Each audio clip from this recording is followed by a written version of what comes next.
Right. What it is, what it do, what's happening. Everybody out there in the wide world, welcome back to the Inner Storyteller. Welcome back to your real life. Welcome back to me fiddling with chords and things. Um, my cell phone telling me that I'm live on YouTube. Welcome back to all of the great things that brought you here in the first place. And if you are here, please consider liking the video. It would greatly aid my ambition to one day monetize this channel. Um,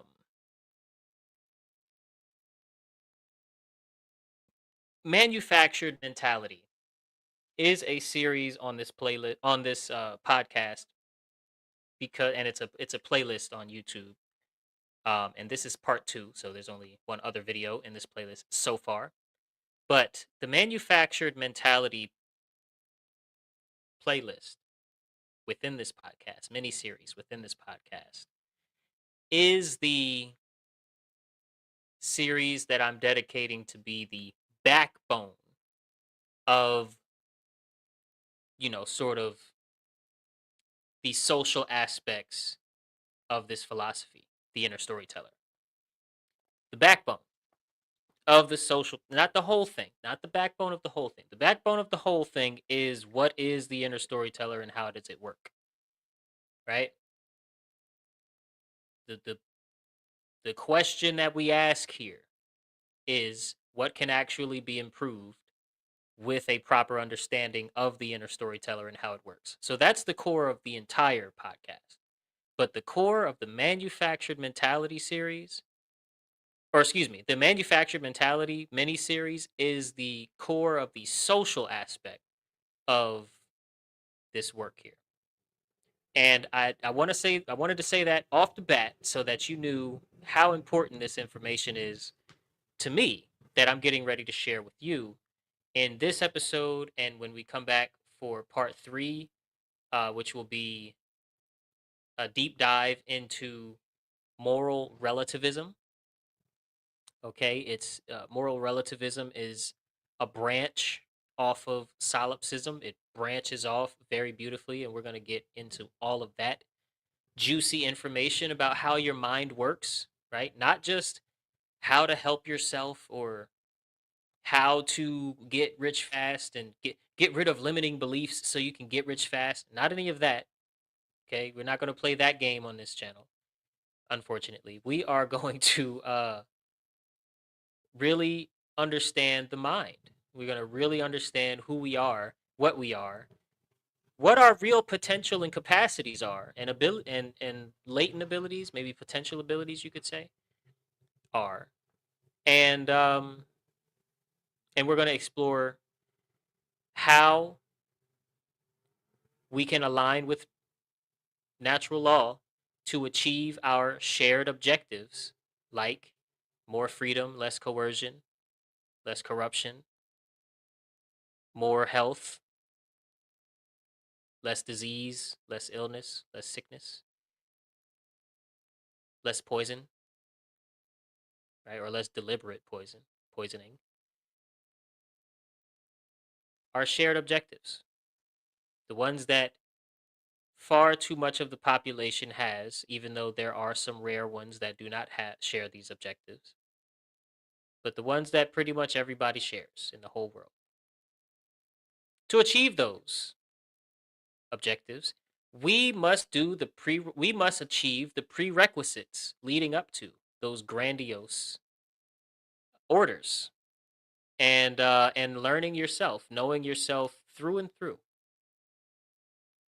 to the point where you're so aware of yourself that you can deliberately change and upgrade yourself um slowly, at like kind of one step at a time. Life is not just going to let you just dimension hop into a new person, but you can when you are hyper aware of how the mind works, then and you practice being still so that you can be very kind of grounded in the present moment. When shit hits the fan, then you have gifted yourself the ability to change on a dime. to be. I don't mean be a new person, like take on a character. I mean just to sort of upgrade your automatic responses um, through doing the work that's necessary to do that to the stimuli of life. Okay, so if you're here for real conversations, good people. We talk about natural law, we talk about religion, we talk about money, anarchy, we talk about culture, the good, the bad, the ugly, and the great. And we talk about how mankind is manipulated by forces that don't have our best interests at heart, perhaps because they are completely evil. And we are examining the psychological affects and effects of the stories we have the most faith in, ones we have the most stake in. And that examination has to sit right alongside an honest look at the current human condition, which is enslavement or slavery. Government is slavery, good people. And the question that we have to keep coming back to is what can actually be improved with a proper understanding of the inner storyteller and how it works. Okay? So, let me get the picture for you guys. One time for the one time and the one time. Pow. Manufactured mentality part 2. Okay, let me make this bigger so I can actually see. We got words create reality, stories create control. Their wars, their agenda, your sacrifice. History is written by the winners. America first? Who does it really serve? Those who control the language control the thoughts, to George Orwell. Nation, interest, enemy, war, sacrifice, glory, freedom, society, we. Propaganda, information, especially of a biased or misleading nature, used to promote a political cause or point of view. In God, we. I love it. That is your AI created thumbnail for the day. But it also, what I do sometimes is I'll give it the whole script, and I'll say, use various things for inspiration out of this text. And it's a very accurate thumbnail for today's content. Buckle up, buckle up. Um, I just thought of a clip from Coach Collins' his show today. He went live earlier today. He's live, I think, Monday through Thursday, every morning. And I'm at work listening to him, and he's playing this clip from Graham Allen's show. Graham Allen is a shill for the Tiny Hatland, um, who has dedicated over like 300 or 400 some crazy number of posts dissing Candace Owens for looking into the investigation of what happened to Charlie Kirk or whatever. Graham Allen, in the beginning of one of his episodes, says, "Buckle up your buttholes." We're- you know, this is the craziest thing I've ever heard. Anyway, buckle in, okay? Buckle your seatbelts, um, because we got a wild ride for today's show. Quick reminder of where we've been, where we went in part 1. We established that solipsism, solipsism is the root of all manufactured thought in a way. Okay, it's the foundational position that only your mind is sure to exist, and therefore, um, every other existence is not confirmable to be real. Like nothing is actually real. Therefore, truth can really not be known. Therefore, those who are out here being passionate, sharing truth, and trying to get people to maybe upgrade the way that they behave so that we can achieve our shared objectives are actually the problem because they're pushing a worldview that's not, you know, accurate, and they can't even know the truth even if they think they know the truth. That sort of thinking. Okay, with which once that's running in your inner storyteller, or in the collective inner storyteller. That makes every other corruption of thinking available. It's a foundational thing. Okay, fundamental. And we talked about how the dark occult, the order giver class, the elites, or what have you, they deliberately push solipsism through every system of knowledge available to us, right? Every system of knowledge put together that's designed to promote liberation is littered with solipsistic thoughts, you know, because a population, this is why they do it, a population that has rejected conventional morality but hasn't found a deeper moral structure underneath it is actually more manageable, more enslavable than one that never woke up at all. That population has a philosophical permission structure for following the flesh wherever it leads and calling that freedom. Today, I want to show you one of the specific places solipsism gets delivered, and it's not just through philosophy, okay? It's not just through entertainment, it's not just through occult traditions. It's through something that feels completely neutral. And y'all probably know what I'm getting at. History. The way that history, the diction that's used when they word and they put the language in how history is taught and how thereby history is thought about by those who grew up with all of the people, all of the authors writing in this way, all of the things. We'll get into what I'm talking about in specific, but all of the authors writing in the same kind of way of all of the mainstream kind of government school and government funded post school educational institutions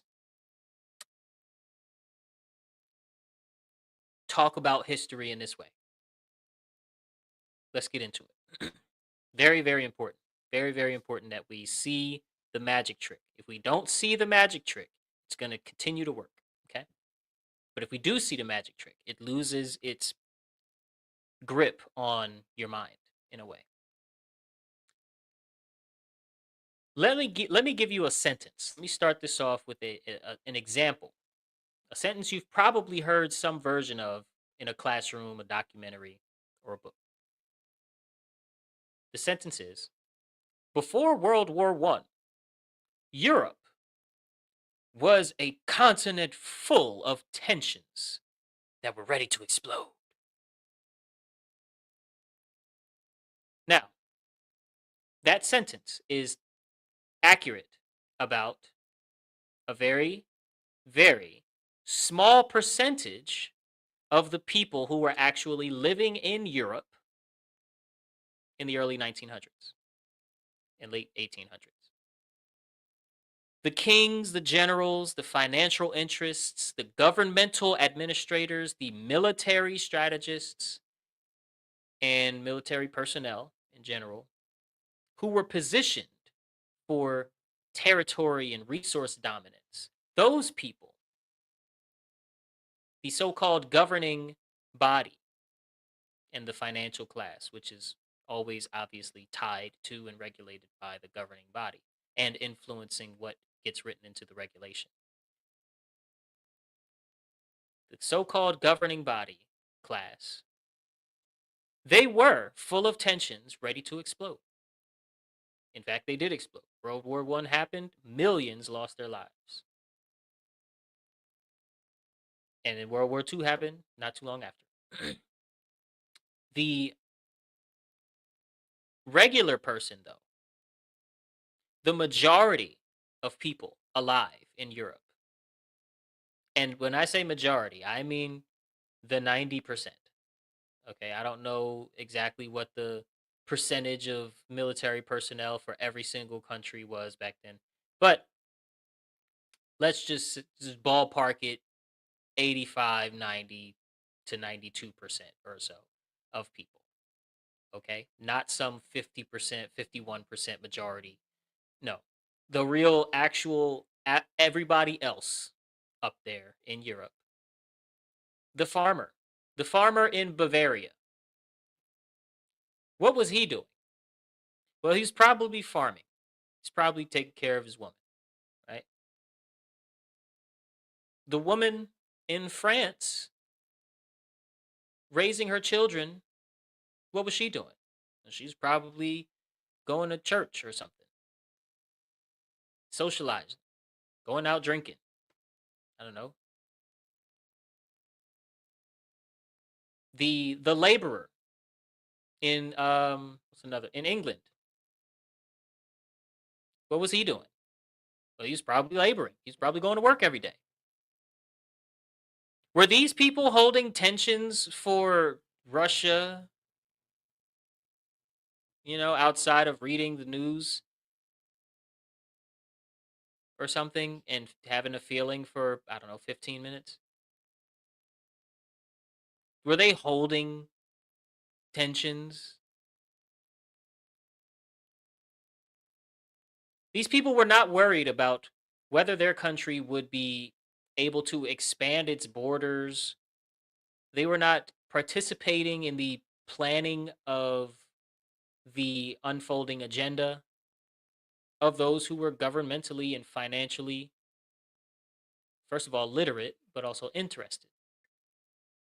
In fact, most people in any country, at any time, in anywhere in history that you look, most people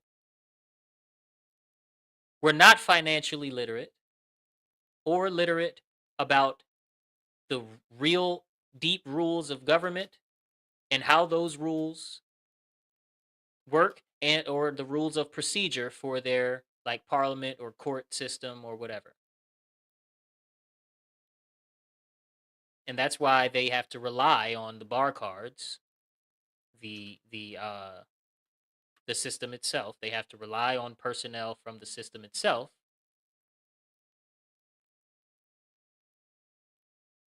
specialists, as navigators of the legal and financial systems, which which are the priest class of any generation, of anywhere in history. The hidden priest class of the religion of monetary value, which also gives birth to the religion of man's authority. Most people could not understand deep governmental rules, deep governmental information, or financial information of any kind, except for, what it costs to live their lives. But that sentence, Europe was a continent full of tensions. It says Europe. Doesn't say the very small percentage of the population of Europe which would make up the governing and top brass of the financial class, right? It says Europe, the whole continent, all its people collapsed into one subject with one set of feelings and one set of ambitions in regard to other countries. That's how the party line is delivered every time, every textbook, every story. This is not a casual error. This is the solipsism problem operating at a collective level. Remember, remember what solipsism does at the individual level. It tells the person that only their experience is real, that the experiences of others are less certain, less important, therefore less morally binding to pay attention to, less a part of life than one's self. The order giver class distributes this at the individual level to produce a population that can feel that cannot properly feel the weight of what these systems do to other people, especially if there's distance involved with those other people. But solipsism also has a collective expression. When the language of history consistently collapses the distinction between the governmental class and the civilian population into one word, like saying Europe, America, Germany, Africa, right? What gets produced is a collective solipsistic framework for the thoughts that come after. The nation becomes the self that they're talking about. The nation's ambitions become the self's ambitions. The nation's enemies become the self's enemies. The nation's wars become the self's wars. And that self is blanket attributed to all the people within that, even if we also learn in reading about or hearing about, if it's in the same story, that there were dissenting voices. We still take in the information that Europe was full of tensions, that France and Germany hated each other, or whatever, right? That it's the people within the, like, that blanket, everybody's in it. And history is written like this throughout all time. There's something very intentional in my observation about how certain things are taught. And I mostly mean in schools. I'm not necessarily talking about authors that wrote books that maybe got, a lot of recognition by other historians for doing great work in their like personal books. I mostly mean like the stories that we get that make it to the textbooks. Okay. Um, so even private books that tell those stories, but not necessarily like the rare real historian that does, real good work and, can verify everything 5 times over, 6 times over, whatever. Not necessarily that person's books, okay? But the doctrine books.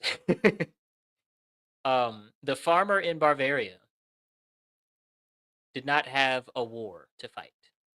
He had a farm to take care of. He had children. He had a life,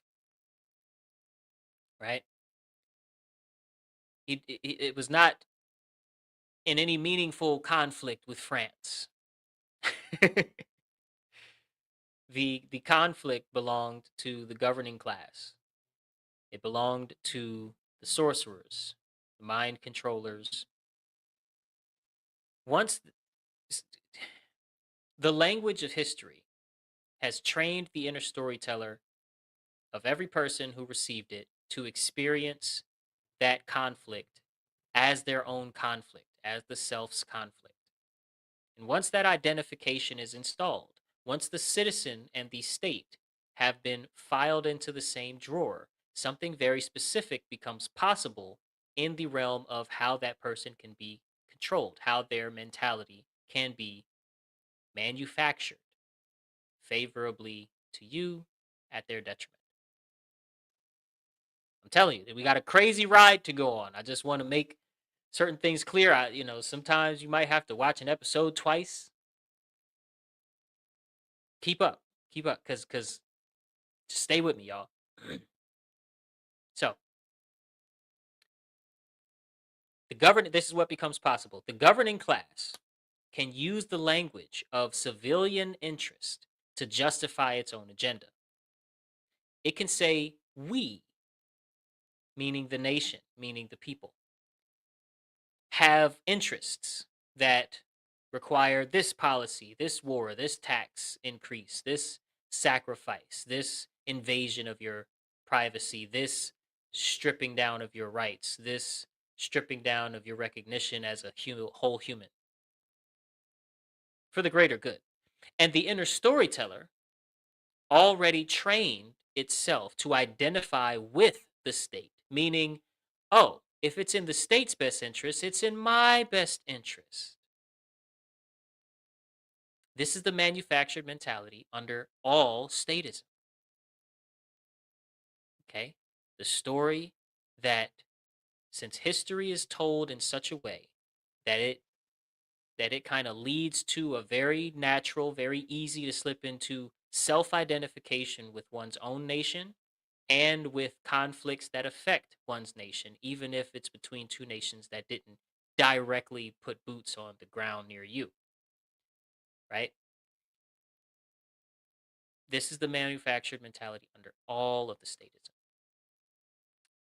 Not enforced through explicit indoctrination primarily, but delivered through the casual, unremarkable, totally normalized use of language. America did this. Europe decided to do that. Germany did this other thing. Russia did this other thing in response. That language erases the distinction between the small group of people making these brass decisions, especially the order giver class that would never actually go to war, would never actually go face fears that greatly and train to be qualified to even face the fear. They would never do this, especially those people. The historian accidentally sometimes and deliberately in other times uses it looking backwards, uses that language looking backwards. The politician uses it looking forward. Okay, we're getting ready to get into the America First linguistics. Okay, it's the same function. It's the same collapse of reality into something false. It's the same manufactured mentality. And no, I don't mean that what's in the hearts of people that say, even politicians and whatnot, that say, oh, Thomas Massey and him, I'm America first. Tucker Carlson, I'm America first. I'm America. Uh, some people say I'm America only or whatever. That everything in those people's hearts is evil or some shit. No, no, no, no, no, no, no, no, no, no. America First as an ideology is built on a false foundation that I think most people don't really understand. That's what I'm getting at. Okay. So, cool stuff for the podcast world. 2 days ago, Marjorie Taylor Greene posted a photograph from Tucker Carlson's home in Maine.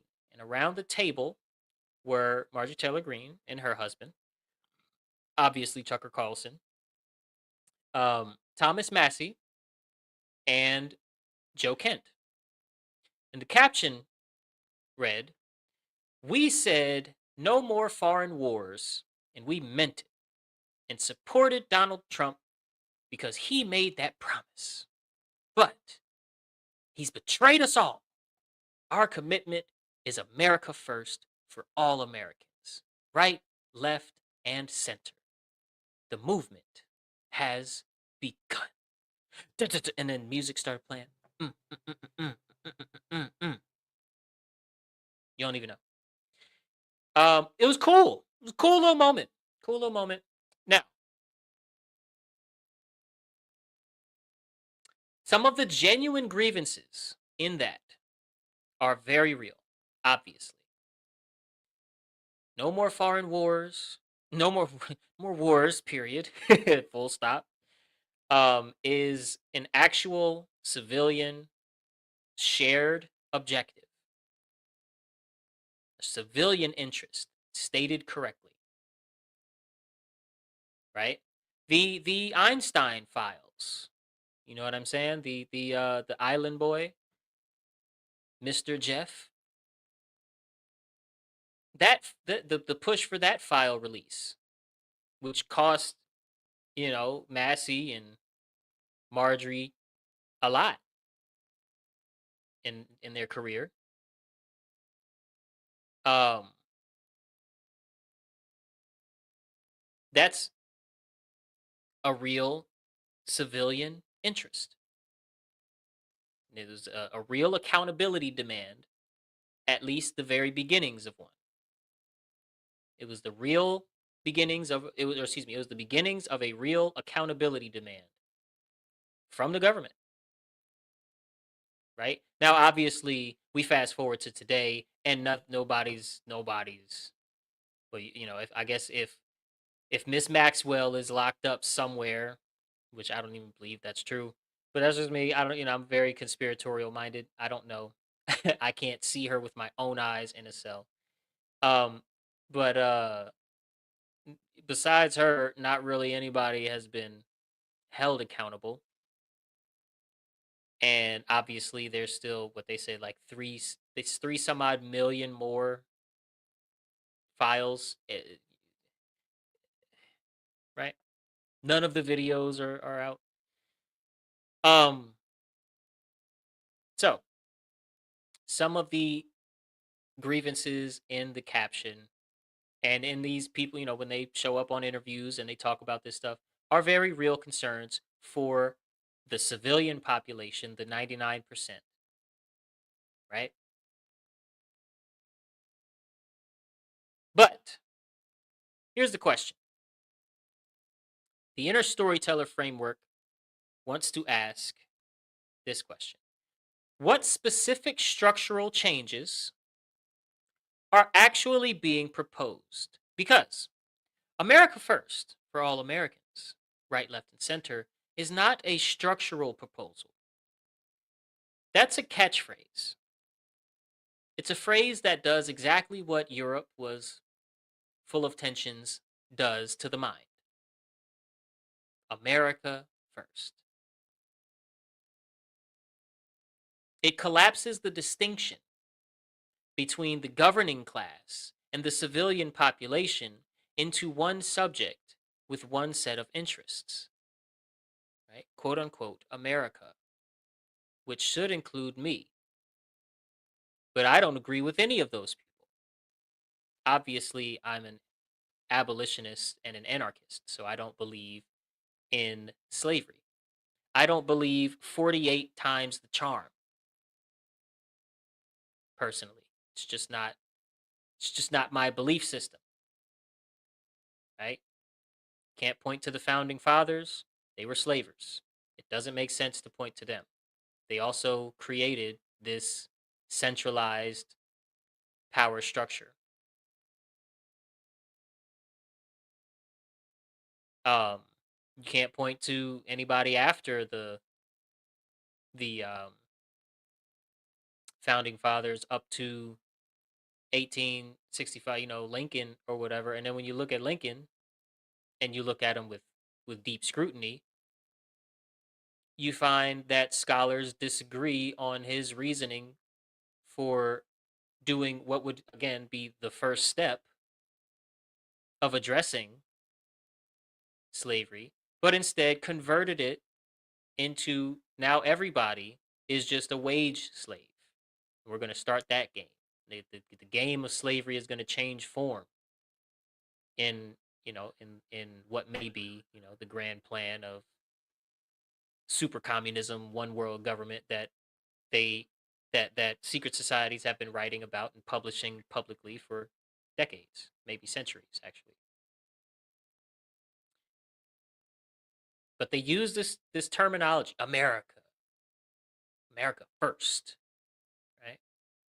As if the farmer in Ohio, okay, the barber in Wilmington, Delaware, and the person running the weapons contract connected with the IDF, the IDF, um, right, or the senator who's been a senator for 40 years, never worked a regular job ever, um, is in the same relationship to whatever comes first in these people's minds. First implies a ranking system of some kind, a competition, a winner and a loser, maybe, right? Which means the phrase is already operating within a frame that seems to accept the premise that nations are in competition with each other and the world is a finite game with winners and losers. Okay, that's basic game theory. And the job of the government is to make sure that your nation wins or is winning in the perpetual sort of thing, in the never ending race. If your nation is winning, your government's doing its job, right? Now, for us, militarily, we're holding on.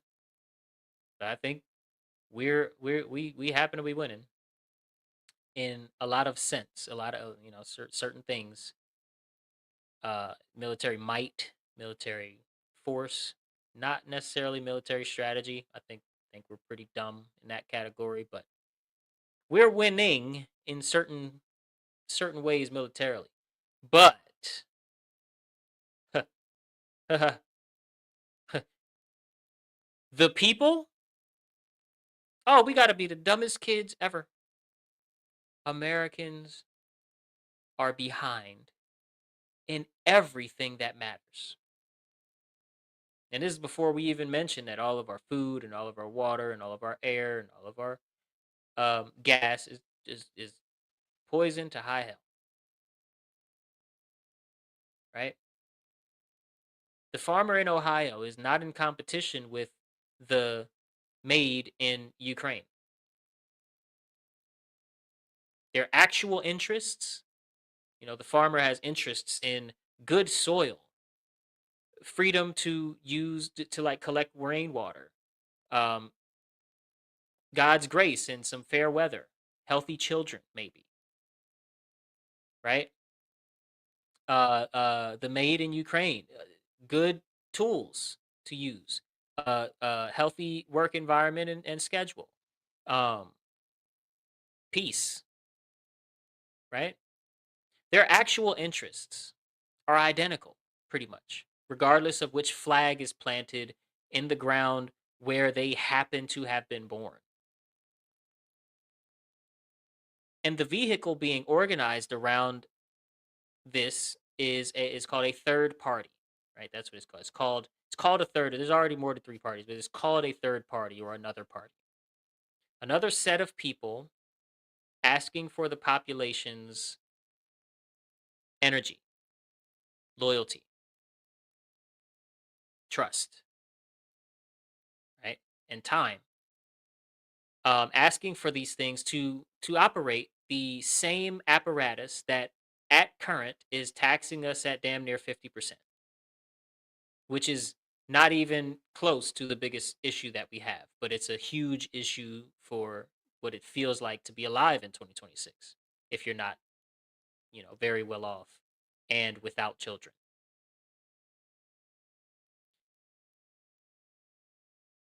The same religion of man's authority wearing a different name with some different style on the name tag, but with the same title on the name tag. Just a different font. Does not change anything about the actual nature of government itself. Government is slavery because there's no such real thing as a man's authority over his peers. You can't just put a different head on the same body and pretend, pretend like there's been a real structural change to the body. I should have said face. You can't just put a new face on the same body and pretend that there's been a real structural change to the body.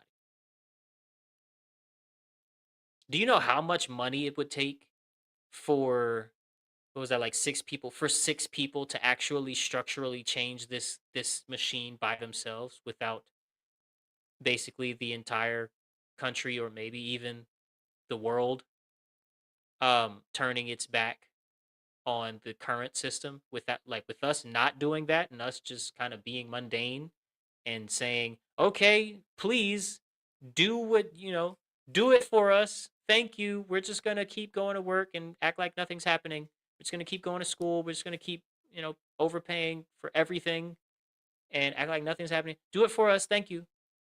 If that's our Do you know how much money, time, effort, and like how good of a strategist and dodge, like how good you are at dodging bullets and whatnot, that you would have to be for a group of only that many people to really structurally change this beast, the numbers are unimaginable. Okay, lots and lots of commas. That's that's how much money and that's how much time. Commas, people. Commas in the number. Now, the inner storyteller of the person who feels genuinely betrayed by a president like Donald Trump will file the new movement into the new someone who has finally started speaking for the us in the us versus them, or in that betrayal. The sorting function in the inner storyteller. Talk about the inner storyteller is this sort of layer of consciousness, right? It's not a personal feeling. It's not something you develop. It's something that's a part of how consciousness is, how consciousness is in this world, how it's built, I guess. It didn't feel right to say the word built, but how it operates. And within the inner storyteller, you do have a something that develops, which is called the sorting function. And the sorting function can, has direct influence over your associations. Okay, a definition associated with the word, a word associated with a story associated with feelings, or you know information. Those that associate, it gets sorted. And what I say on this channel is, you sort a thought, or you sort an event, or you sort a story into a drawer, and that drawer is like a category of how you interpret these things to be. So the sorting function responds to the civilian interest being named. It doesn't automatically examine who is naming it, what structural dismantling they are proposing, or what their relationship to the existing apparatus already is. It doesn't look at the important questions. And this is the solipsism uh, distribution mechanism operating through political language. And I'm not saying that Tucker and Joe Kent and Marjorie Taylor Greene are out here promoting solipsism from some secret dark occult thing. No, I'm saying that we are so cooked as a people that those that do everything quote unquote right to change the system are going to mentally be serving Satan. They will be mentally serving the enemy of even themselves, unless they really have um, dug deep within themselves and acknowledged that it's not possible to have actual real authority over my peers. Government is thereby and therefore slavery, as it enforces its rules under threat of violence, even if you just happen to be born there. You didn't ask to be born there. You were completely innocent in the entire ordeal. And by the time you're old enough to be held accountable for following their rules, i.e., like 2 to 3 years old, um, ignorance of the law is not an excuse for breaking their arbitrary rules. On top of this whole money thing, and money's not real from the jump. It's just a game. It's just, I want to balance the books type of game. When in real life, an apple means the world to somebody who's extremely hungry and likes apples, in comparison to somebody who's extremely well fed all the time and doesn't like apples. But this money game is like, yeah, but it's $3.99 for to both of those people. It's like it could cost billions of dollars to the hungry person that likes apples, and they'll buy it if they have it. If they got it like that, it's worth a lot more in the moment. The nature does not It's not transactional in that way. Nature just gives and replenishes and gives and replenishes. Anyway, got offhand a little bit there, but we gotta keep all these things in mind, right? We gotta keep all these things in mind. So here we go. We have been here almost 48 times. The purported values of the Constitution and the Declaration of Independence and even some of the Federalist Papers have been invoked and reinvoked and promised and betrayed across an entire history of a nation, pardon me, called America. I didn't mean to burp in y'all ears like that. That's my bad. I didn't expect it to just sneak up on me like that. It pounced. It pounced on my lungs. Um, the principles laid out in our founding documents, the principles that Christ taught in this so-called Christian nation or supposed, you know, nation built by Bible-believing Christians. I don't think so, but that's what they say.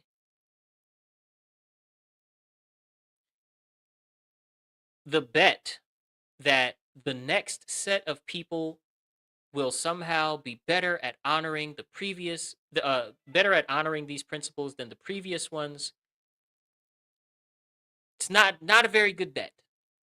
Okay, 48 times the charm is not necessarily good odds in a game where every round is at least 4 years. Okay, it's not good odds for the person making the bet.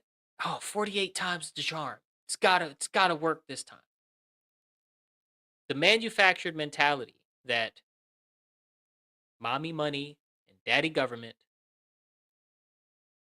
can be held responsible for your state of living and um, care about your state of living at all, and that the most you can do is just vote in better parents. That mentality is the manufactured mentality this whole series is trying to dismantle. Okay?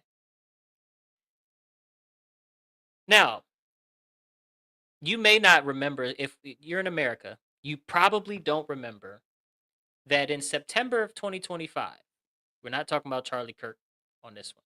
In September of 2025, Nepal toppled its own government in 36 hours. And they don't have Second Amendment protections that I know of. They didn't organize a third party and say we're gonna elect these new parents.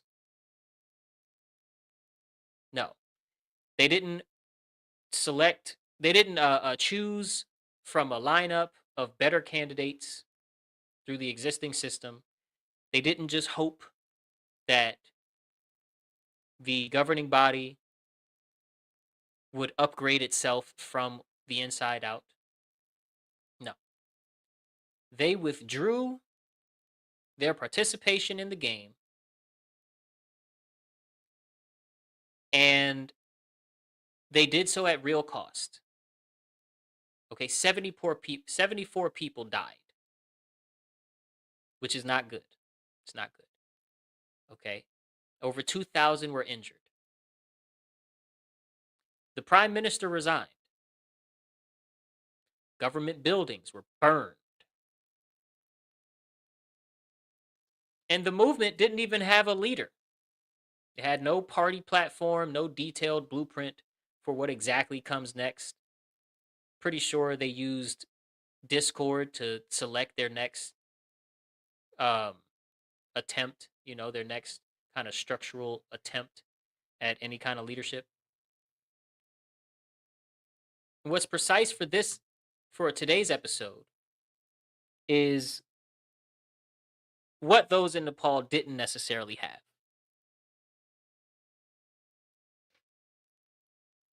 Okay, and I just alluded to this earlier. They didn't have the framework of the inner storyteller. They didn't have a fully articulated philosophy of the religion of monetary value or the religion of man's authority. At least not, in the form of like this podcast, my book, or any kind of single body of thing that really explained it to them and it was mainstream distributed. They didn't have anything like that. They didn't have a coherent alternative economic model, apparently, and they didn't have the language of the sorting function and the manufactured mentalities that the collective inner storyteller are influenced by. What they had was still enough. They had the recognition, right? The recognition arrived at through lived experience rather than just philosophy. That system was producing outcomes that were intolerable, and the collective courage to say no and mean it with their bodies was delivered in response. In a country where they don't have Second Amendment protections that I know of, in a country where the army imposed a nationwide curfew to stop them, and they kept going anyway. They didn't say Nepal first, Nepal only,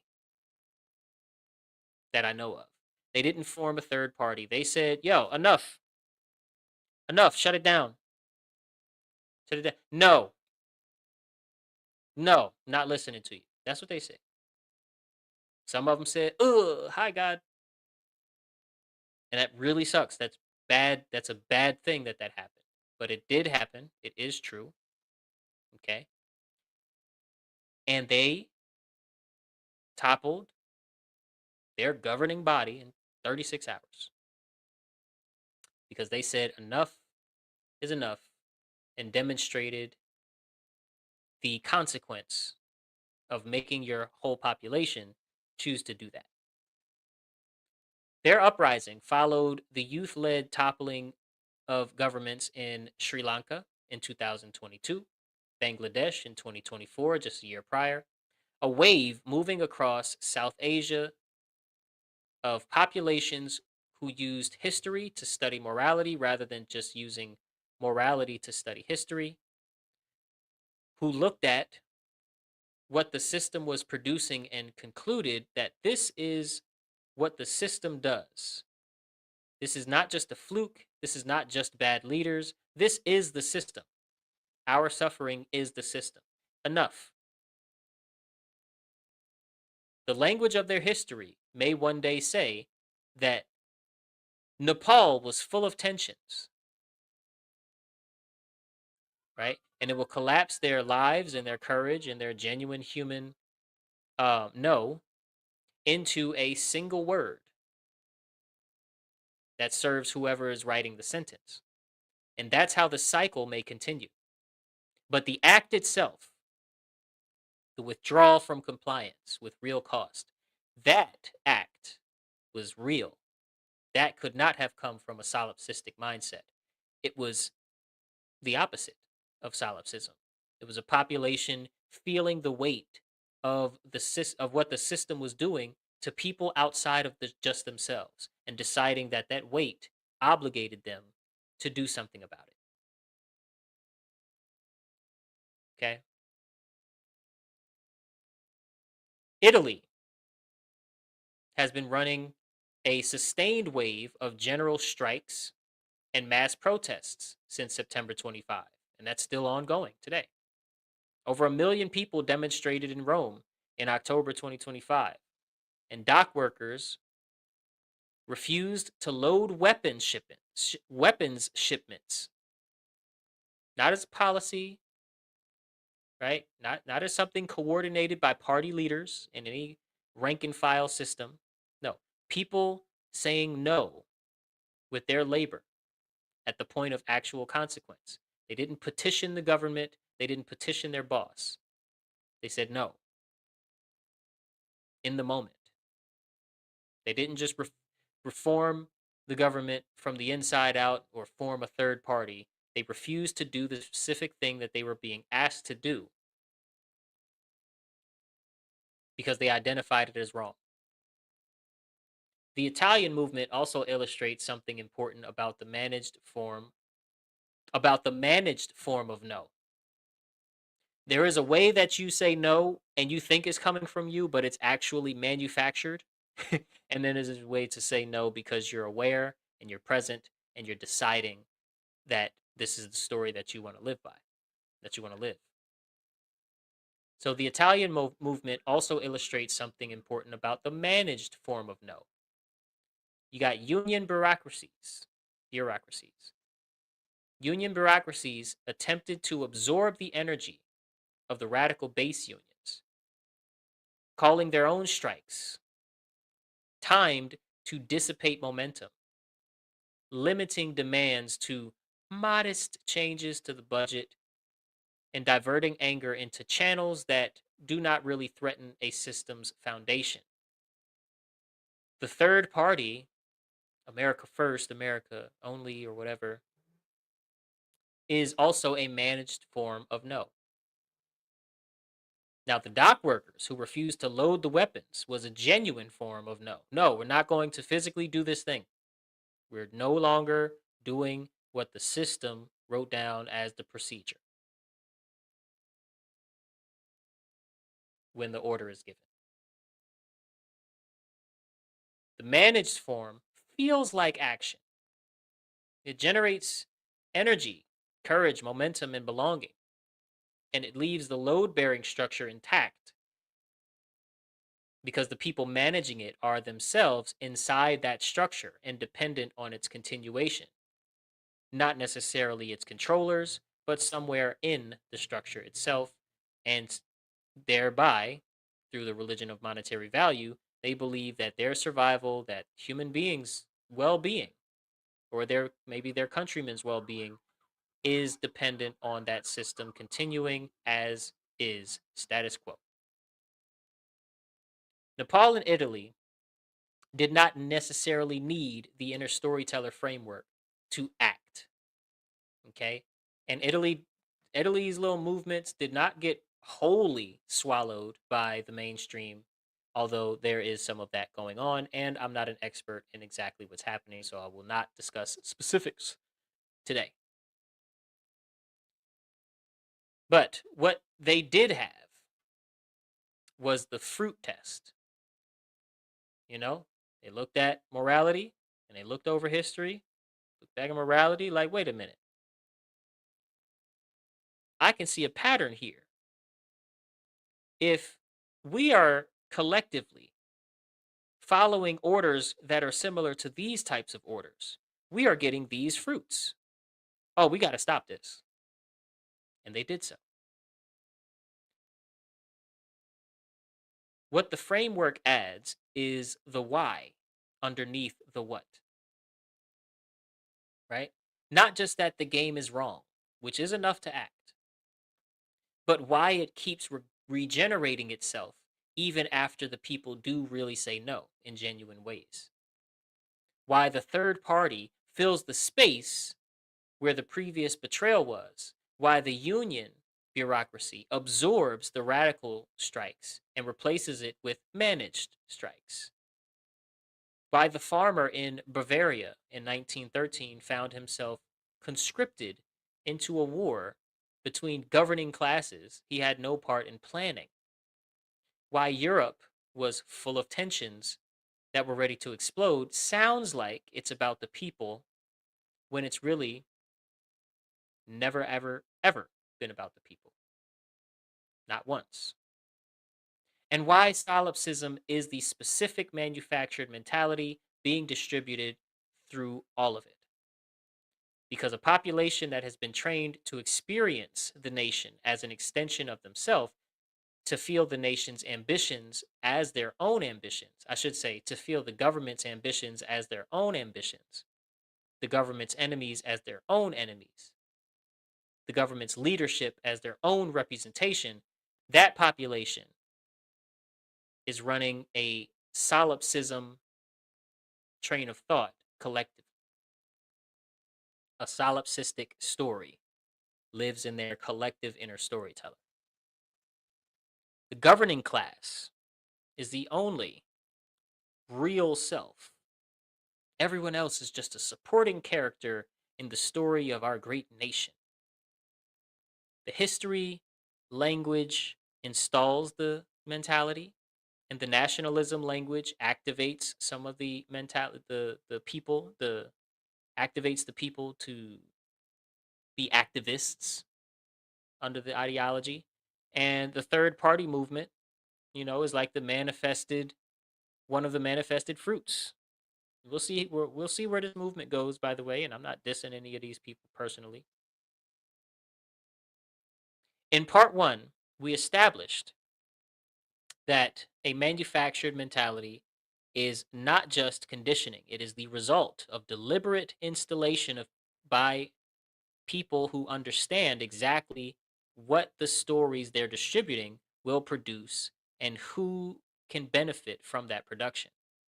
The language of history that collapses citizen and state and civilian into one subject, America, is a manufactured mentality. So the America First language that uses the civilian interest as fuel for a governing class is a manufactured mentality. That's all there is to it. All three keep the examination aimed at the branches rather than the root. All three produce another cycle of hope, betrayal, and managed opposition to the religion of monetary value and the religion of man's authority. The work of this series is the root of what we should be paying attention to, not just a branch, not a third party of better leaders. The examination of the story that made you experience the other class's war as your war, another class's first as your first, another class's game as the only available game. You know, on a personal note, one of my pet peeves is multitasking. People that call themselves multitasking, they think they're multitasking.